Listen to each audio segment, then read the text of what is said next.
We're in the studio with Nabilah Nordin. Hi. This is Nabilah, and her work is on show in the Neon Parc viewing room at the moment. We're in this amazing studio with this kind of family of objects, and there's sculptures of all shapes and sizes, all different textures, and I was just interested because we were talking yesterday about how they are like a family grouping. They're like a sort of tribe. Yeah. I feel like they are sort of family or like a kind of clustered unit, especially when they're in the studio like this.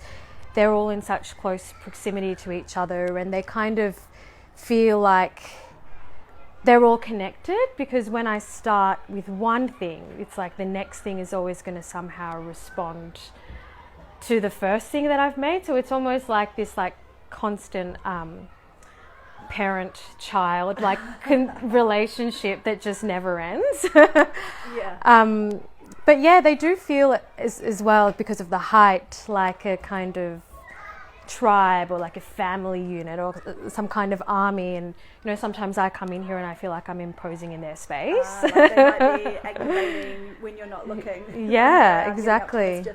And the other thing that's really interesting is that it is like you are animating these inanimate objects. So it's sort of like a puppet master, but it's more it's more like a transferal of energy or humor or joy into these objects. Yeah, I think it's that kind of energy might come through in the way that I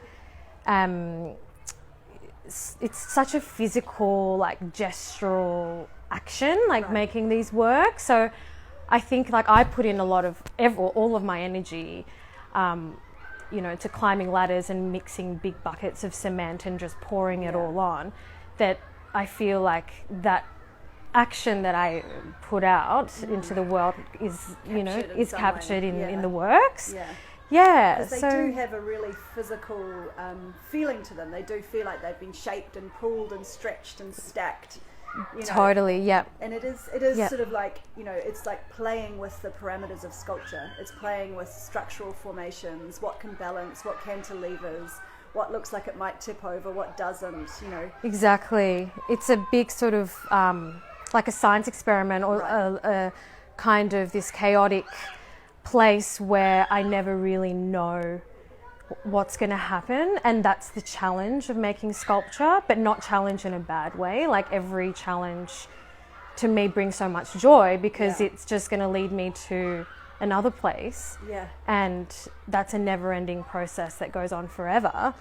But it is so much about how do I make sculpture stand, or how do I make this like large thing at the top stand on top of that bit of wood, or how do I make something vertical but look like it's sort of like leaning a little bit so it looks like it might just topple over. And they're the kind of challenges that I deal with through process, and it's like I'm 1,000% zoomed into each and every challenge and problem that I encounter. So it's this constant process of problem solving, but then it's also they do feel like there is some kind of emotional or energetic thing happening between you and the objects as well. It's not just a technical problem solving exercise. Exactly. It's very intuitive with the material.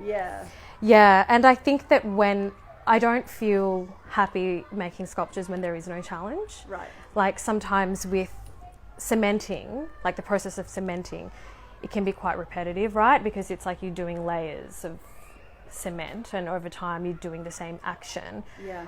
But what like excites me the most is actually the start, the beginning, when I don't know what the sculpture will look like, but I'm thinking about the form and what it might look like, and that's the most exciting part, because it's the not knowing, I think, is what I am so attracted to.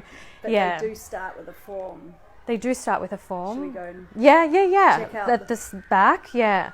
So I sort of like I like to work in stations, and I'm also a very, very tidy, like really tidy person. I sweep a lot and I constantly clean. I have a sweeping based practice, and that's because like I just can't think about building something if I don't have a clean space. Like I need the sort of everything is so organized in here. I know it might not look like that so much, but it's like I've got all of my materials in different sections. So like all of the wood is at that end, and then I've got all of my metal here, and then all of my paints here, and all of the like dry ingredients like the cement and plaster there.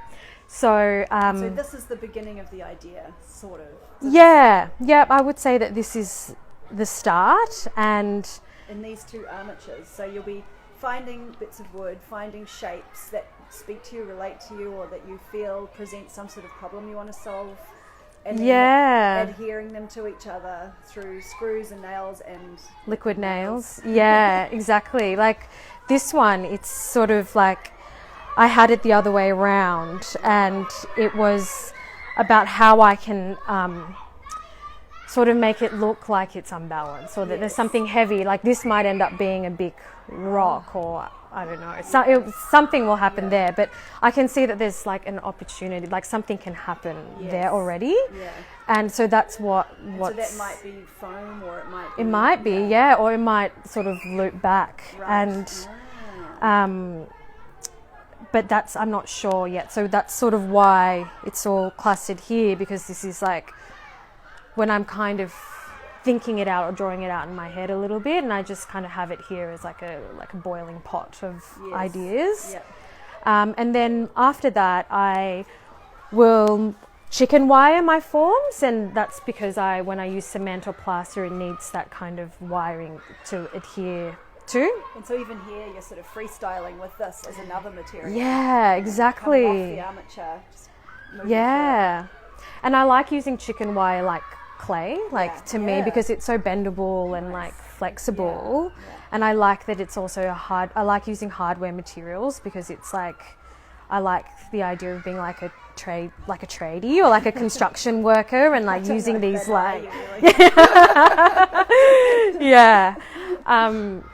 but yeah, I like that kind of combination, and putting together lots of different hardware materials and seeing where that goes. But even these, they're always solving problems and like shoving a wedge in somewhere, or filling it up with normal gaps and covering it over. And that's always so great to see, like sometimes just being outside and seeing construction sites, like how people are so inventive with how they really are. And so with this, I think this is a beautiful structure, in itself, but you would never reveal this. You would conceal this. I would completely conceal it. So it's like you don't want the viewer to see the thing that holds it up. Yeah, exactly. It's like, and it's almost like it's like a secret. Well, now that I'm revealing, because everyone can now see it, but giving away your secret. Yeah, but it's like a sort of hidden history, or like a kind of story or a past that sometimes people don't need to know, I think. Because people most of the time don't know. And they kind of only see what's, outside. Yes. And that was interesting.